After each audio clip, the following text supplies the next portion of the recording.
Bugün özünü tənqid eləməyi, danlamağı və özünü sıxmağı necə dayandıracağını öyrənəcəksən. Güzgüyə bax, gözlərinin içinə sevgi ilə bax və özünü təbrik elə, çünki sən artıq özünü sevməyə başlamısan. Ya da heç olmasa çalışırsan, yəni öyrənirsən, bu da çox dəyərlidir.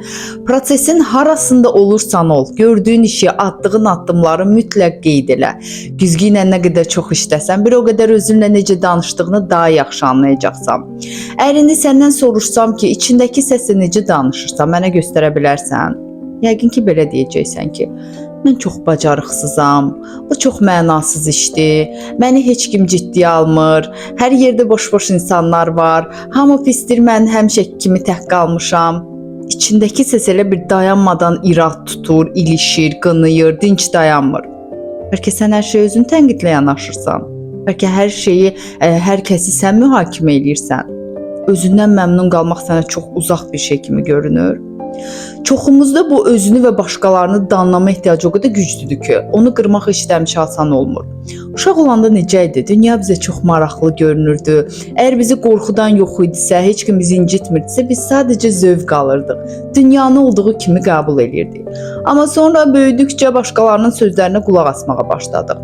Onların fikirlərini öz fikirlərimiz elədik, yəni tənqid eləməyi, qınamağı öyrəndik. Mən özüm də vaxtıyla şikayət eləmişəm. Əzab çəkdiyimə görə sanki içimdə bir rahatlıq hiss elirdim. Bilmirdim ki, belə eləməli vəziyyət daha da ağırlaşdıram. Başa düşmürdüm bunu. Başqa cür nəyə bilərdim ki, düşünürdüm. Sonra güzgü ilə işləməyə başladım. İçimdəki səsi dinlədim. İçimdəki tənqidçini tanımağa başladım. Özümə dediyim sözlərə fikir verməyə başladım və sonra özümə sadə, pozitiv, gözəl sözlər dedim. Mən özümü sevirəm. Mən özümü olduğum kimi bəyənirəm. Sonra daha fərqli sözlər dedim. Mənim fikrim önəmlidir. Mən artıq özümlə mehriban davranıram. Başqa insanların da güclü tərəflərini görməyə başladım və bir müddət sonra ümumiyyətlə hiss etdim ki, dəyişikliklər baş verir. İçimdə bir yüngüllük var, rahat nəfəs ala bilirəm. Səndə də eyni şey ola bilər, sən də eyni şey eləyə bilərsən. Sadəcə hər gün güzgü qarşısına dayanırsan və özünlə mehriban danışırsan. Yəni özünü qınamırsan, sıxmırsan, yormursan.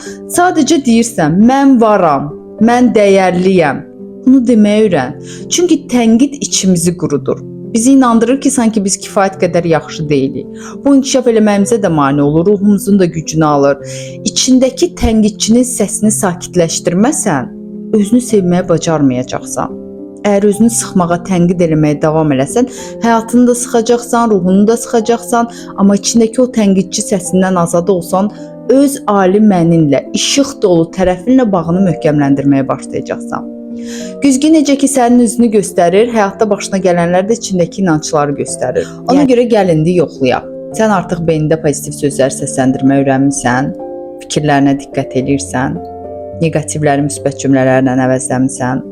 Güzgü qarşısında çalışmaq sənə içindəki səsi daha yaxşı tanımağa kömək eləyəcək. Özünə nə deyirsən, özünlə necə danışırsan, hamısı ortaya çıxacaq. Onda özünü daim günahlandırmaq istəyi yavaş-yavaş yox olacaq. Sonra hiss eləyəcəksən ki, artıq heç kimi tənqid belə eləmək istəmirsən, buna həvəsin belə yoxdur. Özün olmağın rahatlığını yaşayacaqsan və sən rahat olduqca başqalarının da rahat olmağına icazə verəcəksən. Artıq kiminsə xasiyyəti, davranışı səni narahat eləməyəcək. Başqasını dəyişib düzəltməyi də istəməyəcəksən və sən başqalarını mühakimə eləməyi dayandırdığına görə onlar da səni mühakimə eləməyi dayandıracaqlar. Hər kəs yavaş-yavaş azad olacaq. Çünki hisslərimiz düşüncələrimizin hərəkətə keçmiş haldır. Sən bədənindən, zehnindən mənfi fikirləri buraxan kimi, daxilində yeni müsbət hisslərə və təcrübələrə yer açılır. Gəl indi birlikdə deyək. Mən artıq daxili tənqidçimi azad eləyə bilirəm və sadəcə sevməyi seçirəm. 6-cı günün tapşırığı. Sakit bir yer seç, heç kim səni narahat eləməsin. Bir güzgü götür, öz gözlərinin içinə bax. Əgər gözlərinə baxmaq hələ də asan deyilsə, burnuna və ya dodaqlarına da baxa bilərsən. İndi içindəki uşaqla danış. O uşaq böyümək istəyir, rahat yaşamaq istəyir, sevilmək, qucaqlanmaq istəyir.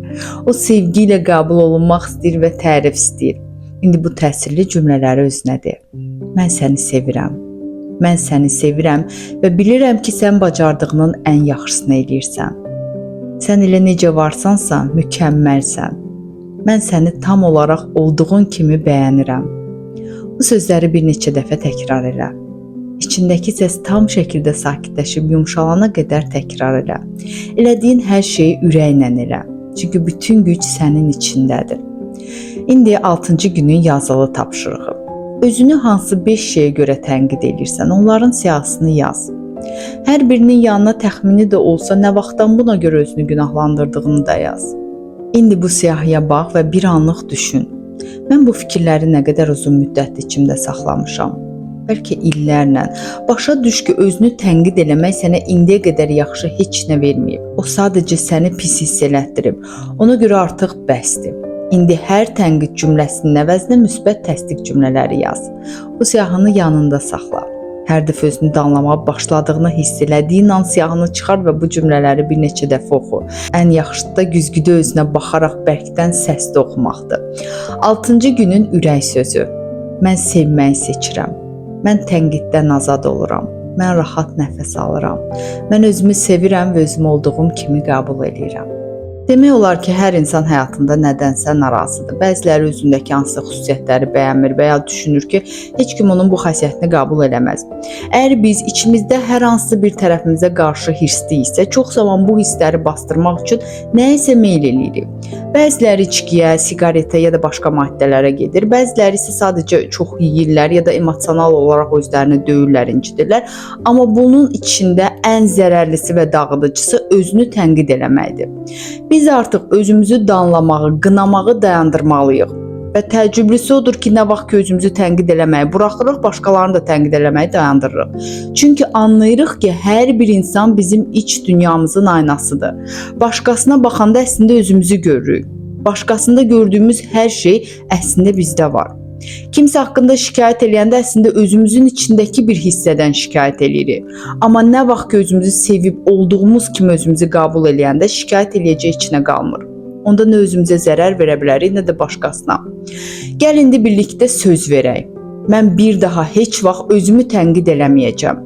Mən sevgi ilə, hörmətlə, anlayışla yanaşacağam özümə. 6-cı günün meditasiyası. Biz azadıq. Özümüz ola bilərik. Bütöv olmaq istəyiriksə, əvvəlcə özümüzü tam olaraq qəbul eləməliyik. Ona görə də qoy bu gün sənin qəlbin açılsın. Qəlbində özünün bütün parçaları üçün yer açılsın. Həm sevdiyin tərəflərin üçün, həm utanıb gizlətdiyin hissələrin üçün ürəyində yer aç.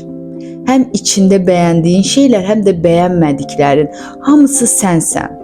Və sən gözəlsən, biz gözəlik. Sənin qəlbin öz sevginlə dolanda bu sevgini başqaları ilə paylaşmaq çox asan olur. O sevgin bütün varlığını doldursun və tanıdığın hər kəsə çatsın. İndi gözlərini yum və təsəvvür elə. Sənin üçün önəmli insanlar bir otağın ortasındadılar. Sənin qəlbindən gələn sevgi o insanlara doğru axır. Onların hər biri bu sevgini qəbul eləyir. Sonra onların içindəki balaca uşağı gör. O uşaq sevinə-sevinə rəqs eləyir, hoppanır, gülür, tullanır. Sevinc içində özünü ifadə eləyir. Çünki bu uşaq özünün ən gözəl tərəfini yaşamağa icazə alıb. İndi isə öz içindəki uşağı həmin o balacaların yanına göndər. O da onlarla birgə oynasın, rəqs eləsin, özünü azad və təhlükəsiz hiss eləsin. Qoy uşaq həmişə olmaq istədiyi insan olsun. Çünki sən tamamsan, yetərlisən və hər şey sənin gözəl dünyanda artıq yerindədir.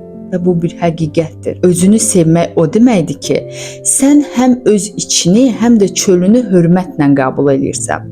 Bu sənin bədəninə, zehninə, ruhuna qarşı duyduğun dərin təşəkkür və minnətdarlıqdır.